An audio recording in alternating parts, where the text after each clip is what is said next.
Lakdi కపూల్ Masab Tank hitech city Madhapur Kondapur ప్రాంతాల్లో traffic jam అయింది. ఆఫీసులు ఇతర పనులకు వెళ్లే వాహనదారులు తీవ్ర ఇబ్బందులు పడుతున్నారు.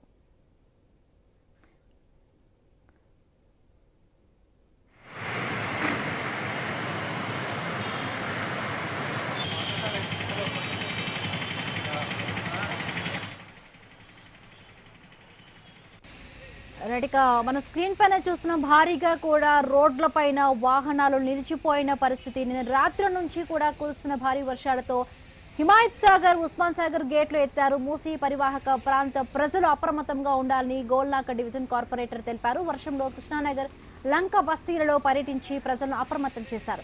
వరద ప్రవాహం పెరిగితే వారికి ప్రత్యేక పునరావాస కేంద్రాలను సిద్ధం చేస్తున్నామని తెలిపారు.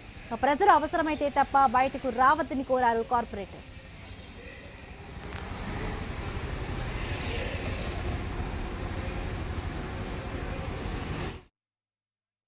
మార్నింగ్ నుంచి వర్షాలు భారీగా ఉన్నాయి. ప్రజలందరూ జాగ్రత్తగా ఉండాలి. కరెంటు వైర్లు పిల్లలని బయటికి రానియకుండా చూసుకోండి, ఎందుకంటే కరెంట్ పోల్స్ ఉన్నాయి. ప్రజలందరూ అప్రమత్తంగా ఉండాలని కోరుకుంటున్నాను. ఏదైనా సమస్యలు ఉంటే మా నెంబర్ 9032274445. ఎప్పుడైనా మేము కాంటాక్ట్లో ఉంటాము, మాకు కాల్ చేయండి. మేము జిహెచ్ఎంసీ అధికారులతో మాట్లాడి ఆ సమస్య క్లియర్ చేస్తాము.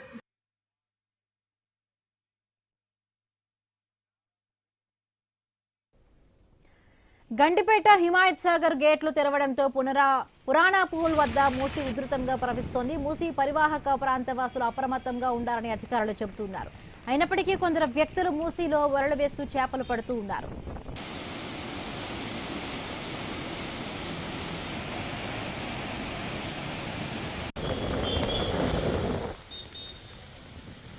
మేడ్చల్, మల్కాజ్గిరి జిల్లా వ్యాప్తంగా వర్షాలు భారీగా పడుతున్నాయి. నేరేడ్మెట్, కాప్రా, ఏఎస్ రావు నగర్, కుషాయిగూడ, ఎల్లారెడ్డిగూడ, బంపగూడ, ఈసీఐఎల్, చర్లపల్లి, జవహర్ నగర్, నాగారం, దమ్మాయిగూడ, రాంపల్లి, కీసరతో పాటు పలు ప్రాంతాల్లో 2 రోజులుగా ఎడతెరిపి లేకుండా భారీ వర్షం కురుస్తోంది.